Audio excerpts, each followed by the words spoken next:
pelo carinho dessa igreja.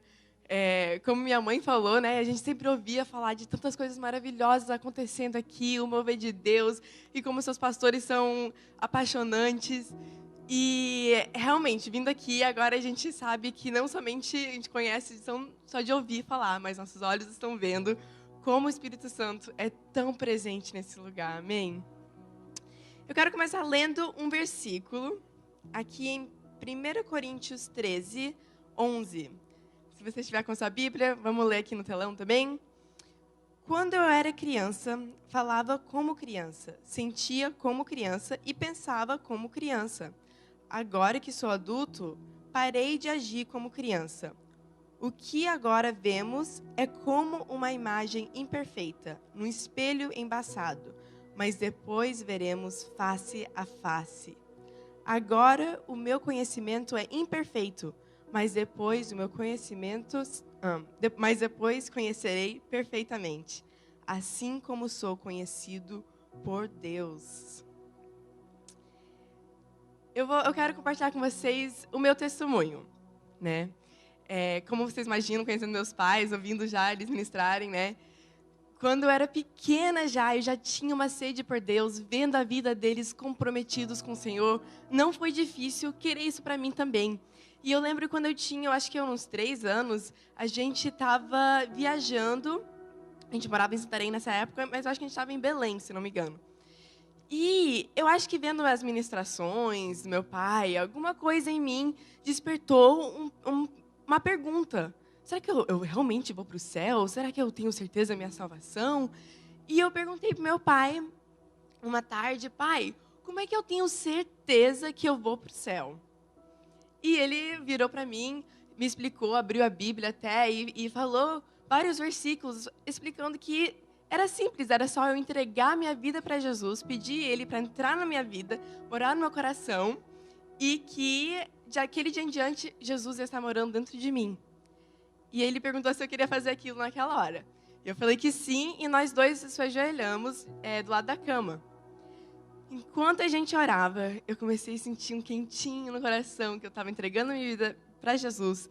E assim que acabou a oração, o teto do hotel que a gente estava ficando voou. E um anjo gigante apareceu. Me pegou pela mão e falou assim, agora, Priscila, está na hora de ir para o céu. Você é salva. Vamos lá. Não foi assim, gente. Muitos olhos ficaram. Hã? Quando eu falei que o teto voou. Realmente teve um barulhão, mas foi o ar-condicionado que quebrou. Mas eu gosto de contar essa história. A primeira parte é verdadeira. A segunda, claramente, não é. Uma porque vocês estão me vendo aqui, e outra porque seria muito bizarro isso acontecer, né? Talvez isso já aconteceu alguma vez, mas normalmente não é assim que acontece, né? Quantas pessoas já entregaram sua vida a Jesus aqui essa noite? Não essa noite, mas que estão aqui essa noite. Amém, graças a Deus. Basicamente todo o auditório. E eu posso até apostar que ninguém aqui teve essa mesma experiência de um anjo aparecer e puxar você e levar você para o céu. Eu imagino que não.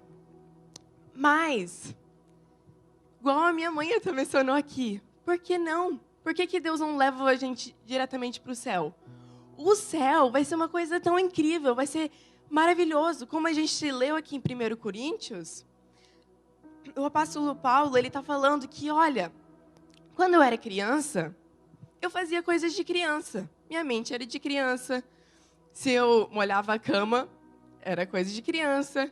Mas agora que eu cresci, eu não faço as mesmas coisas que eu fazia antes. Eu tenho um novo entendimento, eu vejo um mundo diferente. Eu entendo um pouco mais. E ele dá a ilustração de um espelho também. Ele fala, a nossa vida aqui na Terra é igual a um espelho, embaçado. Eu acho que a maioria de nós já tivemos aquele espelho, a gente já teve aquele espelho em casa, que era um pouco enferrujado, com aquelas bolinhas assim, né, que você tem que meio que achar aquele canto que não está manchado para você se enxergar bem. E naquela época, então, aí que os espelhos eram menos evoluídos do que hoje.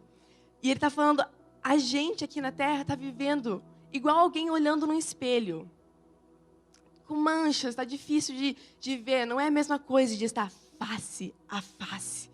Você pode até colocar a sua mão no espelho e ver nitidamente, mas você não está tocando carne, você está tocando o espelho. E ele está falando, um dia no céu, a gente vai estar face a face com Deus.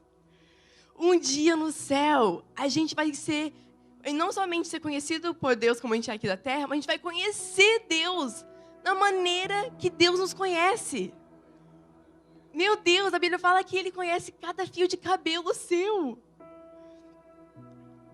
E a Bíblia diz que um dia a gente vai conhecer Ele plenamente, como nós somos conhecidos por Ele. Que cristão não vai querer ir para o céu? Que cristão não está se segurando para não estar lá? Quero ler também Filipenses 3:20. 20 e 21, que diz assim: a nossa cidadania, porém, está nos céus, de onde esperamos ansiosamente o Salvador, o Senhor Jesus Cristo, pelo poder que o capacita a colocar todas as coisas debaixo do seu domínio, Ele transformará os nossos corpos humilhados, tornando-os semelhantes ao seu corpo glorioso. Tá dizendo, esses corpos que a gente tem, que falha a gente de vez em quando, que impede a gente de ver uma vida plena. Tá dizendo, um dia no céu a gente vai ter um novo corpo. Um novo corpo, você vai ter um novo corpo.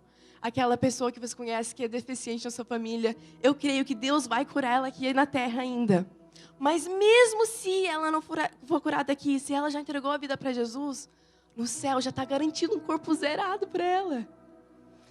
O céu vai ser um lugar tão lindo. A Bíblia diz também em Apocalipse que Deus vai limpar cada lágrima.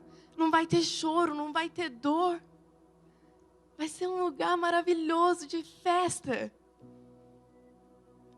Então por que na hora que você entrega a sua vida para Jesus, Ele não te leva lá? Já está garantido. Pergunta para a pessoa do seu lado, por quê?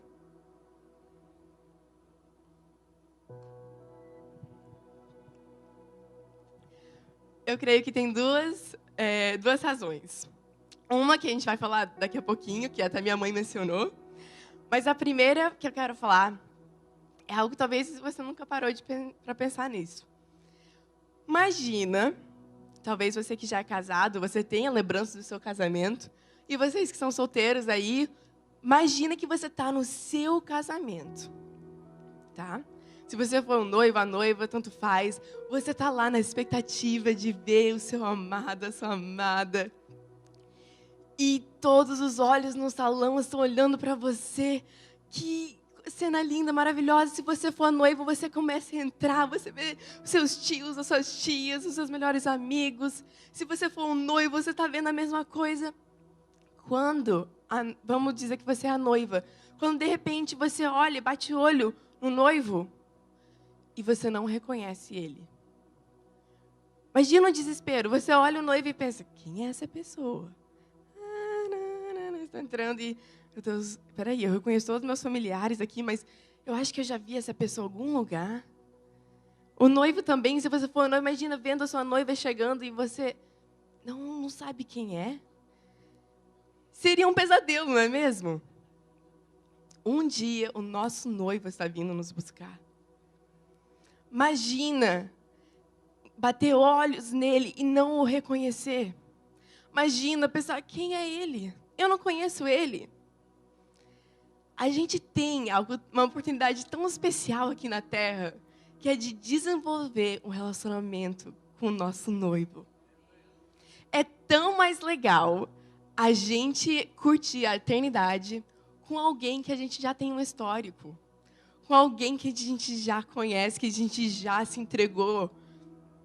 O tempo de namoro é um tempo muito legal, onde a gente vai se conhecendo, a gente vai descobrindo quem é o que a pessoa gosta, o que a pessoa não gosta, né? Eu gosto muito de pensar, quando eu estava namorando meu marido, tinha várias coisas que eu não sabia dele e que eu fui só descobrir realmente depois do casamento. E é muito isso, a Bíblia dá esse exemplo, que a igreja de Cristo é a noiva dele. E tem coisas que a gente só vai entender realmente no céu. Tem coisas que foram realmente reservadas para ser aproveitadas lá. Mas tem muita coisa que foram reservadas para a gente aproveitar aqui, nesse tempo, nesse suspense. Se você lembra quando você estava namorando aquela pessoa, a pessoa que está casada hoje, tinha aqueles sentimentos, aqueles... Será que a pessoa está pensando isso? O que a pessoa está pensando isso? Vai desenvolvendo aquele relacionamento e é tão gostoso. Então, eu acredito realmente que um dos motivos que Deus não te leva diretamente para o céu é para você cultivar um relacionamento com Ele aqui da terra. Do jeito que realmente só daria para curtir da terra. Então, olhe para a pessoa do seu lado e pergunta, você está curtindo com Jesus?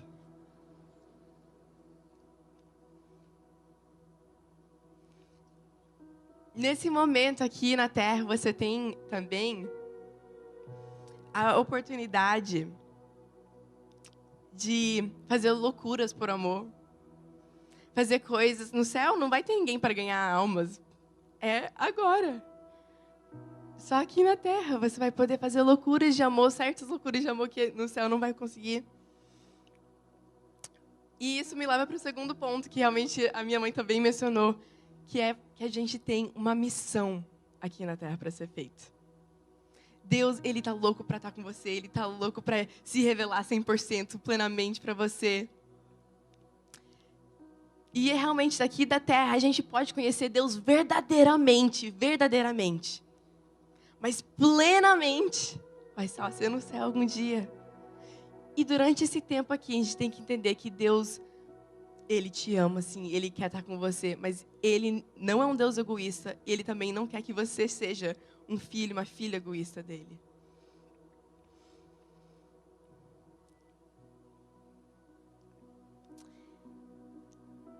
Eu queria que, se você estivesse com a sua Bíblia, você pode até abrir em Eclesiastes 7:2. Mas se não, vou ler aqui.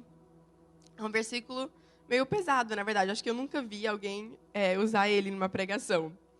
Mas diz assim, que é melhor ir a uma casa onde há luto do que uma casa em festa. Pois a morte é o destino de todos. Os vivos devem levar isso a sério.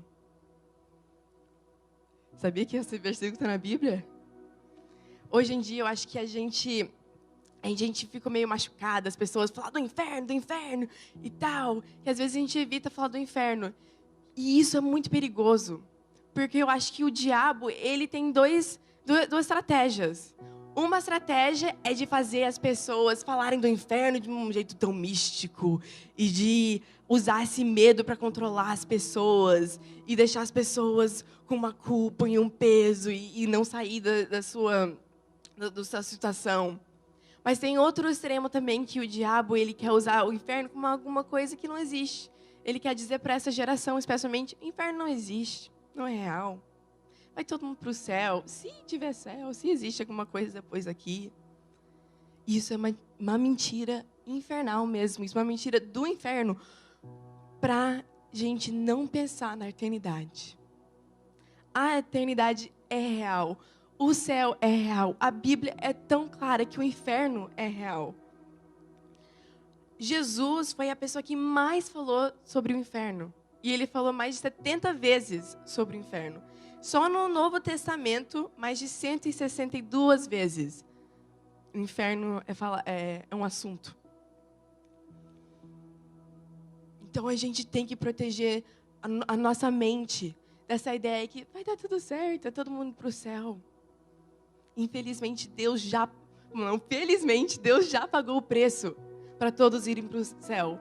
Mas, infelizmente, muitos não estão escolhendo o caminho de Deus. Muitos estão escolhendo o seu próprio caminho, em vez de se entregar ao Senhor e receber esse presente gratuito dele.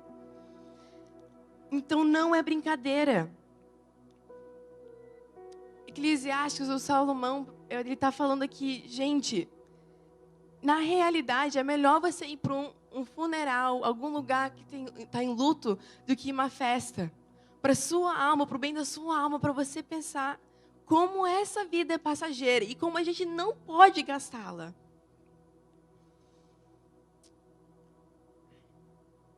É melhor ir a uma casa onde há luto do que uma casa em festa. Uma vez eu acho que eu li isso e eu fiquei, meu Deus, então a gente não pode se alegrar em Cristo? Não, claro que não. A Bíblia está cheia de versículos sobre a gente alegrar em Deus e viver na plenitude dele aqui na terra. Mas a gente realmente não pode perder de vista que a eternidade é real, que as pessoas em nossas voltas precisam da mão de Jesus. Por isso que é importante a gente ser uma pessoa agradável, da gente realmente buscar o Senhor, não negociar a nossa salvação, não negociar o nosso amor por Cristo, lutar pela nossa família, pelas pessoas às nossas voltas. Cristo tem uma missão para vocês, para mim, para nós, como a igreja. E olha para a sua mão, por favor. Olha para a sua mão.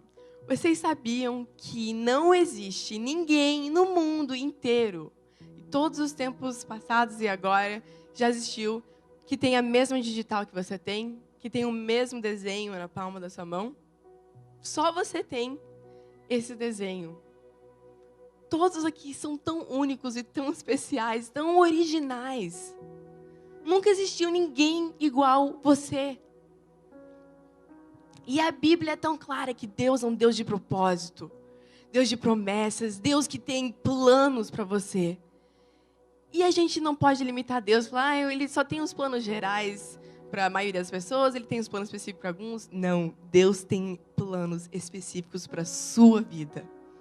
Ele quer usar você grandemente onde você está. E você nem imagina onde ele vai te levar. Eu acredito na missão dessa casa de enviar vários missionários, centenas de missionários ao redor do mundo. E isso começa com você, que está sentado aqui. Deus te ama e Ele tem sonhos tão poderosos para você.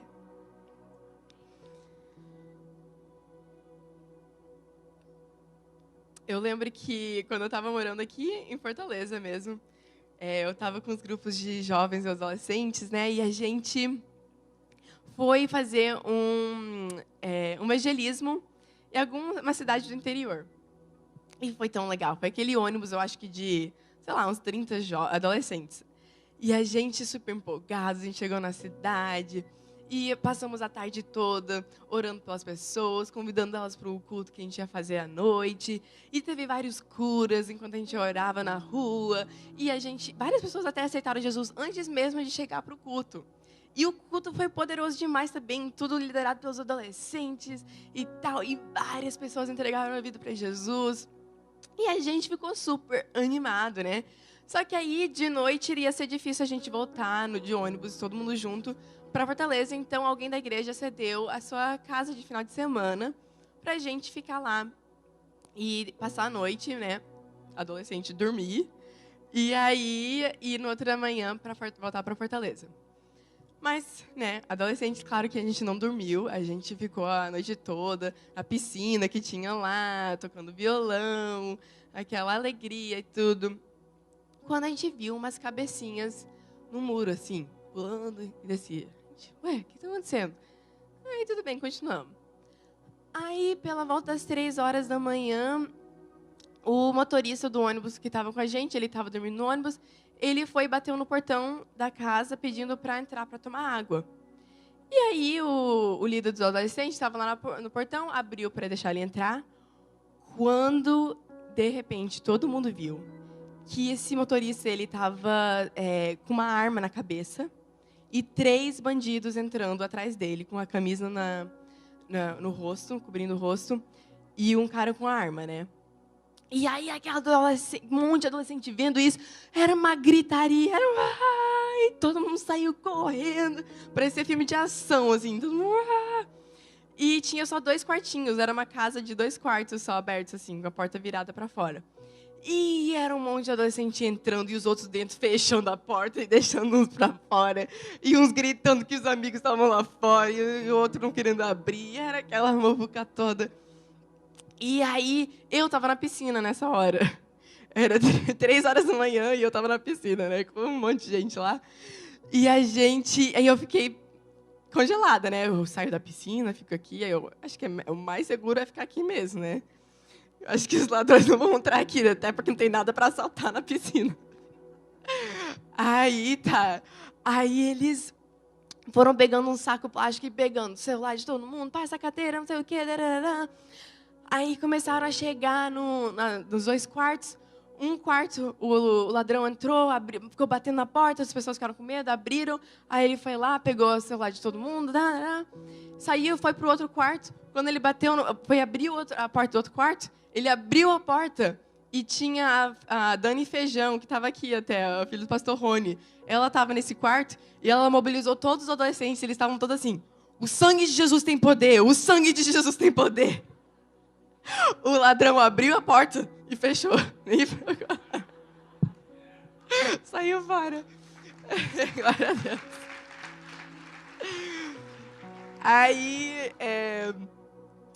Aí os ladrões foram lá. Não, meu celular estava em cima de um balcão, mas eles não tocaram, graças a Deus. Não sei como eu estava lá orando na piscina, foi toda a dejeção. E aí, depois que eles já estavam nervosos, pegaram várias coisas e foram embora. Aí era aquele chororô de adolescente. Meu celular, meu tablet, não sei o quê. E era um choro. E o pessoal querendo ligar para os pais, o celular dos amigos, que algumas pessoas escondiam, jogaram nas plantas os celulares e tudo, né? E aí, um dos meninos que estavam lá, eles já tinham até roubado o celular dele também. Depois de alguns minutos, de todo mundo se ajustando, chorando e tal, ele pegou uma cadeira, ele ficou de pé e falou assim: gente, ele é um adolescente, acho que ele tinha uns 13, 14 anos. Falou assim: gente, vocês viram o que aconteceu aqui? A gente veio para essa cidade, a gente curou, pelo poder de Jesus, a gente curou várias pessoas que vão ter a vida transformadas. Muita gente entregou a sua vida para Jesus, almas eternas no céu. A gente teve um culto tão abençoado, foi tão poderoso.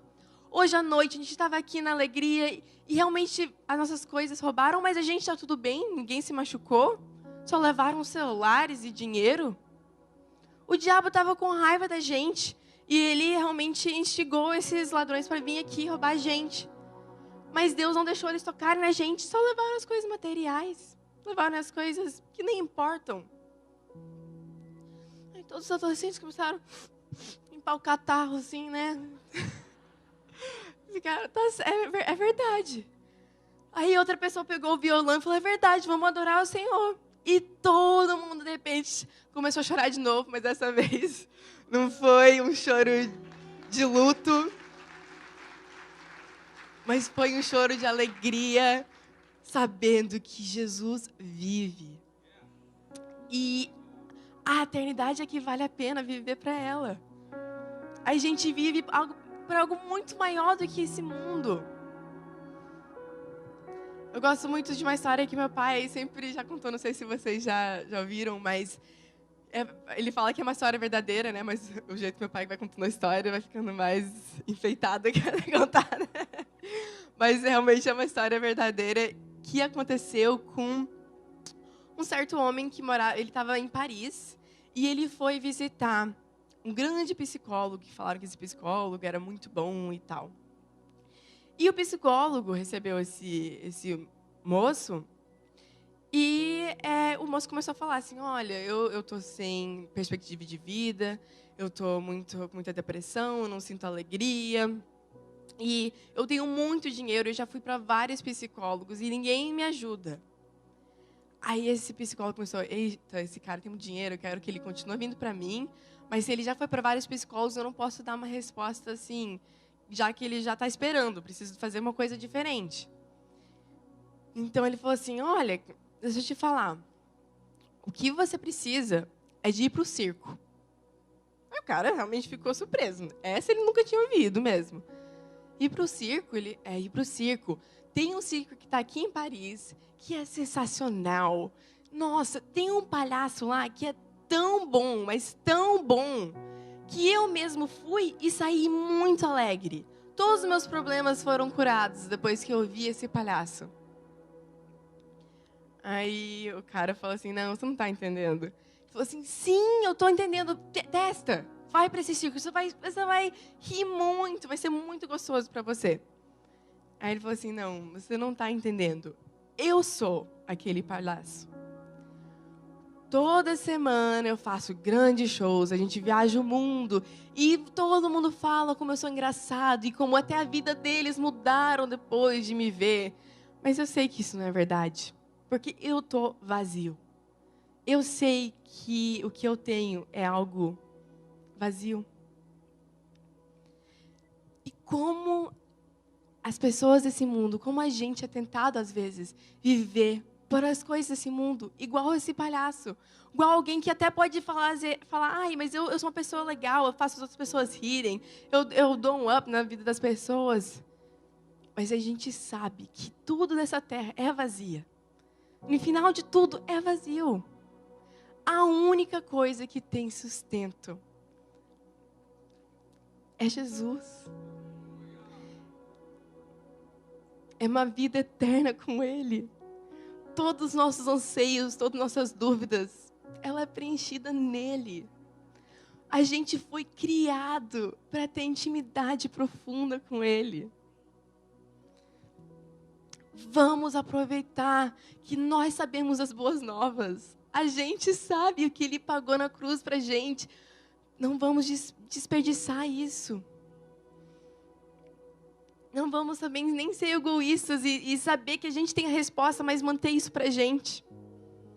Hoje em dia, muita gente fala, 3 truques para você fazer não sei o quê, 4, não sei, para você mudar a sua vida. Esse ano de 2022, você vai ter uma viravolta com tal coisa. E as pessoas estão sedentas por isso. Elas estão sedentas para transformação de vida, para alegria. Enquanto a gente, o povo de Deus, a gente tem a resposta.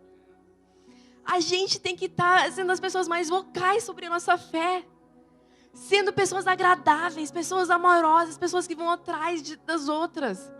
Pessoas que entendem que a gente não vive para nós mesmos. Se eles me roubarem, eles não podem. Se eles me matarem, eu vou para o céu. Realmente, igual o Isa estava falando ontem, que a gente é as pessoas melhor na foto, de mais bem na fita possível. Esse mundo é passageiro. Não vamos desperdiçar, obrigada. Desperdiçar o presente que Deus nos deu para estar vivos aqui, para fazer uma diferença. Enquanto há fôlego nos nossos pulmões, há tempo para a gente evangelizar, a gente mostrar amor para os outros, a gente ganhar almas, viver realmente pela eternidade. Uns tempos a gente passou viajando e a gente viu vários tipos de cristãos, várias pessoas que diziam, né, que serviam a Jesus, mas que tinham tantos problemas e culpavam as coisas da sociedade, culpavam isso, culpavam aquilo. E eu nunca esqueço do meu pai falando sobre uma viagem que ele fez para a Mongólia, onde os cristãos eram tão perseguidos, eram mortos pela sua fé. E ele falou que eles lá eram um brilhar nos olhos deles de querer agradar a Deus, de querer não perder nenhum. Ele estava ministrando lá sobre discipulado e como Deus realmente perdoa a gente quando a gente peca, quando a gente pisa na bola. Deus tem perdão. E ele estava dando uma ilustração falando que se alguém pecar, né, pisar na bola e pedir perdão, Deus perdoa? Aí todo mundo sempre fala assim, Deus perdoa. A Bíblia é bem clara, né, que se a gente pedir perdão sinceramente a Deus, Deus vai nos perdoar. Aí ele falou assim, e se essa pessoa no outro dia, de novo ela cair no mesmo pecado, mas ela volta e chora e pede perdão a Deus, Deus perdoa? Sim, Deus perdoa. E aí de novo, aí meu pai falou que ele já deu essa ilustração em vários lugares no mundo, né? E que todos os lugares as pessoas ficavam falando, sim, Deus perdoa. Mas lá em Mongólia, os pastores ficaram olhando assim com uma cara bem séria. Falaram assim, olha, esse cara tem que levar Deus a sério.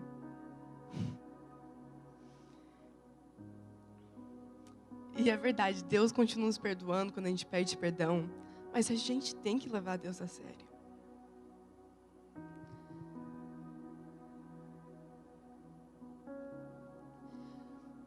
Eu também nunca vou esquecer de o pai do Rick Warren, né, um pastor, escritor.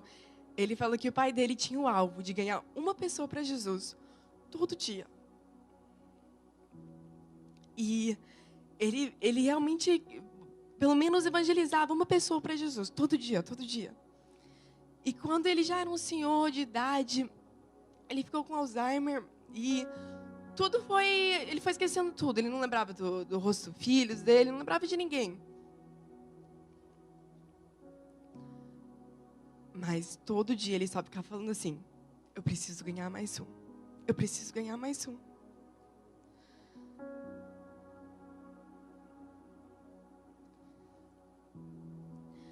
Era um anseio do coração dele de ganhar mais uma alma. Como a gente tem que ansiar ganhar as almas para Jesus. Se a gente não se mobilizar, o inimigo está se mobilizando. Os nossos vizinhos, as pessoas com quem a gente trabalha.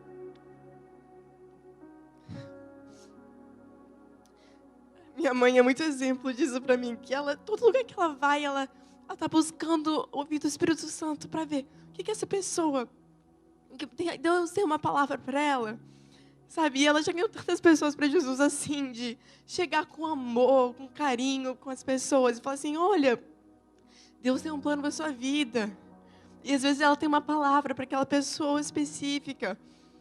Às vezes ela só dá um bilhetinho convidando a pessoa para ir bem para a igreja, falando que Jesus ama ela.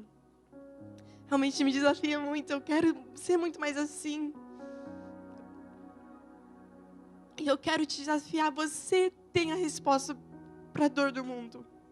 Se você está aqui essa noite e você está pensando: ai, mas eu tenho tantos problemas, tantos traumas. Jesus quer te curar. Ele já pagou o preço para te curar. Mas às vezes o que falta na gente é entender que esse mundo é passageiro. Que esses problemas que parecem tão gigantes, nossos traumas que foram tão horríveis, que realmente podem ter sido muito horríveis, elas vão ser lançadas no mar do esquecimento. A gente vive por algo muito maior. Sabe, se você realmente já entregou sua vida para Jesus, não há preocupação grande demais que possa roubar a sua fé. Não há nada desse mundo que é tão ruim quando você coloca ela de lado da eternidade. É como se estivesse andando com uma velhinha, olhando para essa chama é tão horrível na minha vida, tão grande. Ai, essa chama, ela realmente ela tá atrapalhando a minha vida. Quando existe algo muito maior, tem um mar de esquecimento, onde essa velhinha vai ser jogada algum dia. Você não vai precisar se preocupar mais com ela.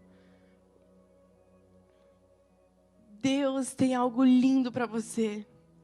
Mas quando a gente gasta nossa vida só olhando para os nossos problemas, para as coisas difíceis que a gente passou, a gente perde de vista a eternidade. Algo gigante na nossa frente. Algo maravilhoso. A Bíblia diz que vai ser uma festa no céu. Que a gente vai estar comendo refeições com Jesus. Vai ser um banquete. Não vai ser como a gente vê naqueles filmes, ó, os anjinhos assim, tocando harpa, e a gente não sabendo o que fazer. Não. Pelo contrário. O ator da festa, o autor da alegria, o autor da dança, é Ele que criou o céu. E é Ele que domina lá, que reina lá. Vamos realmente lembrar disso todos os dias. Que a gente não vive por nós mesmos, a gente vive para Jesus.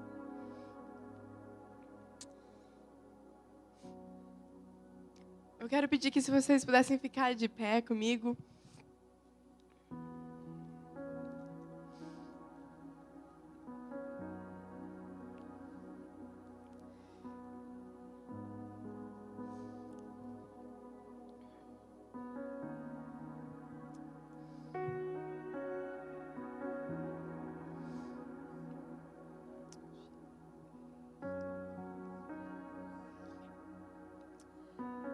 Pai, eu quero te agradecer que essa igreja, esse corpo aqui reunido, te ama, Deus, e quer viver por ti, Pai.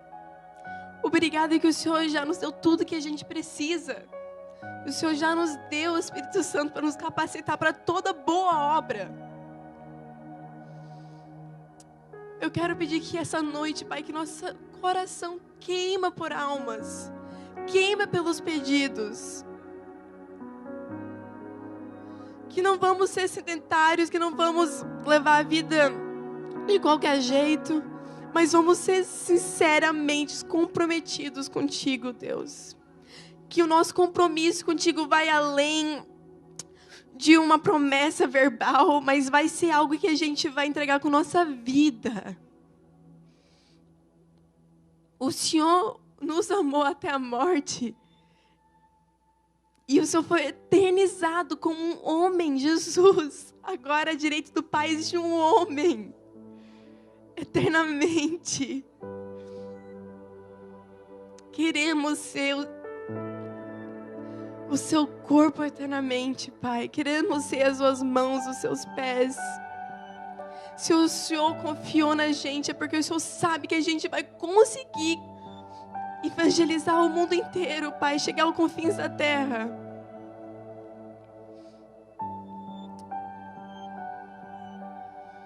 Que possamos ser as suas mãos furadas, Deus. Que possamos ser os seus pés furados.